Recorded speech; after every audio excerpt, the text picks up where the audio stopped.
In the coming years, we'll see how China's rapid development affects the twinkle in KK's eye.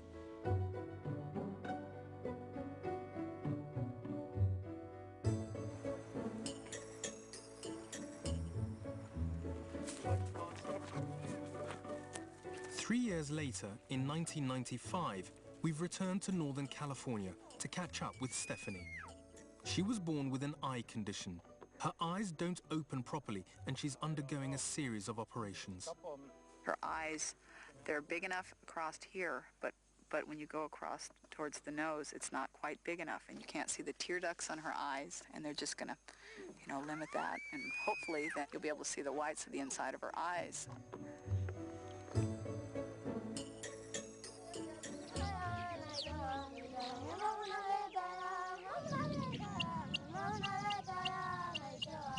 The same year, 1995, we've also returned to the Turkana nomads of northern Kenya. We're relieved to find Erdo safe and in good health. There are children everywhere. 21 at the last count from Erdo's dad, Christopher, and his 2 wives. Now, Esther wants to focus on the well-being of Erdo and his siblings. But, against her wish, she's pregnant again. I do not want any more children. But since I am a woman and I am a Turkana, I have no choice. I have to listen to the voice of my husband.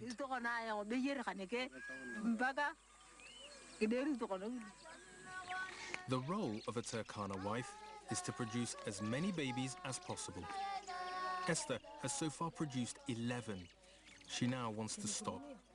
But this goes against Turkana tradition and her husband's wishes. We'll keep returning to see how things develop for Erdo and his mother.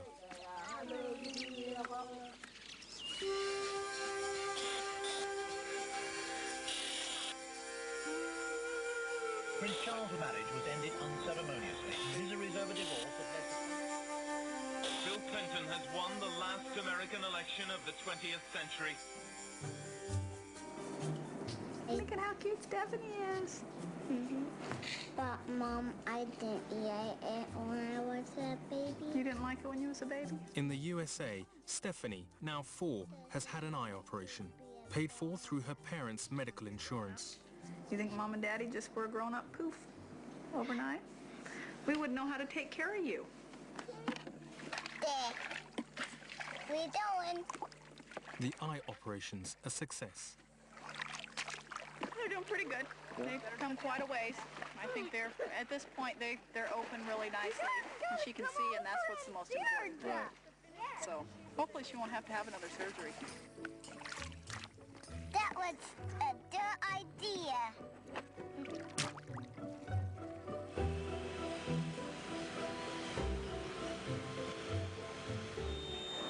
When I grow up, I want to have high-heel shoes, have long hair, and be a teacher. Meanwhile, in Guangzhou, KK is starting to enjoy the fruits of her parents' labor. Her generation is well on the way to becoming a consumer culture. But there's a price to pay. The city is increasingly congested and the air polluted. And KK's dad, Liang, can't come home during the working week. It simply takes too long.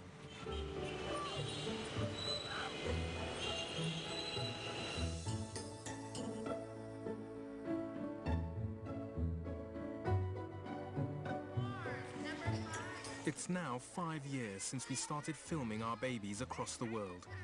In Northern California, Stephanie has made a good start at school. She's got a lot of good qualities, very creative. You can tell that she really feels in place in this classroom. She's come a long ways in kindergarten. Roll your beans. 1, 2, 3, 4, 5, 6, 7, 8.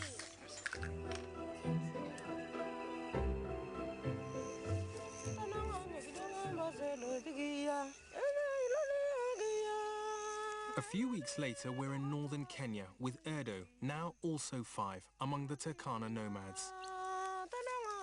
Against her wishes, Esther has had another baby. Her rift with her husband has come to a head. She no longer wants Erdo to grow up as a herder. She's left her husband to build a house within reach of a school.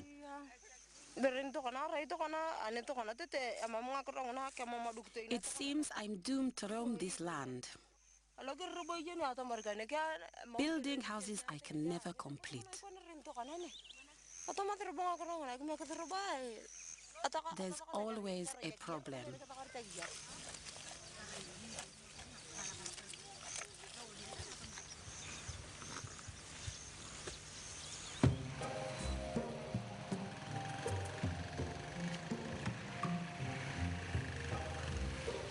It's the first year of the new millennium. In China, KK is now 8. Her city, Guangzhou, resembles a huge building site with new developments seemingly everywhere. Her dad can now afford a motorbike, so he can work and live at home. And every morning, KK gets dropped off at school.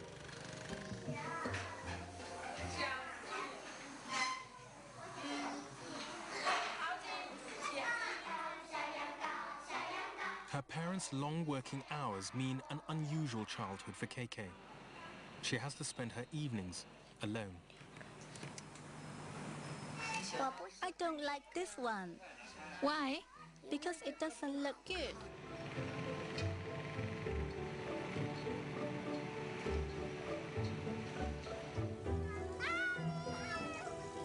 In northern Kenya, Erdo is also seeing very little of his dad, but for different reasons. Esther has succeeded in her plan to leave her husband and sent her son to school. An hour's walk from the house his mum built. Erdo is now a schoolboy.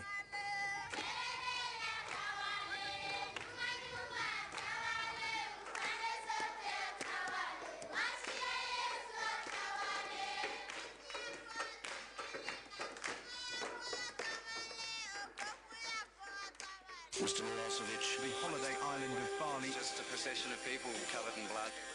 This is the biggest currency swap in history. It's the euro for good. There are known knowns. When you're eating pretzels, chew before you swallow.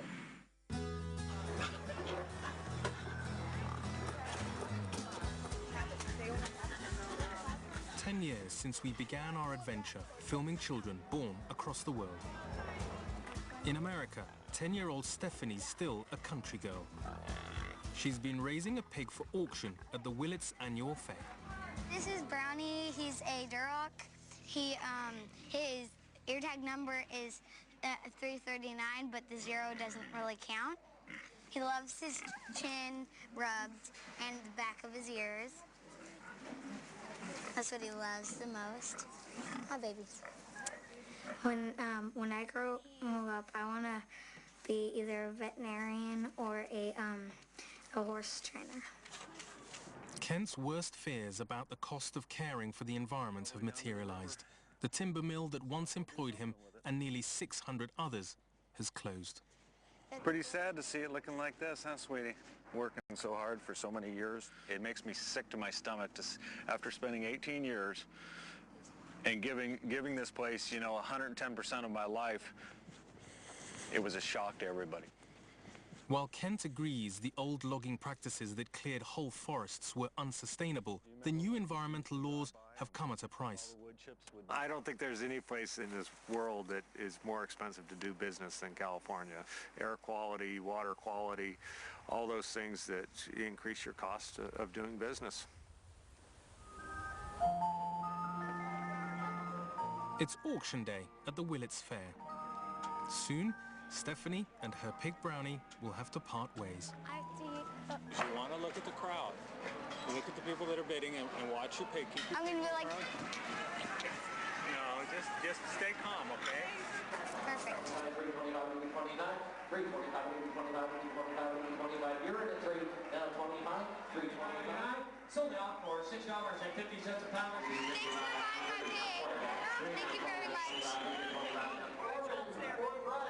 I'll put the money in the bank probably for a month or two, so it builds up.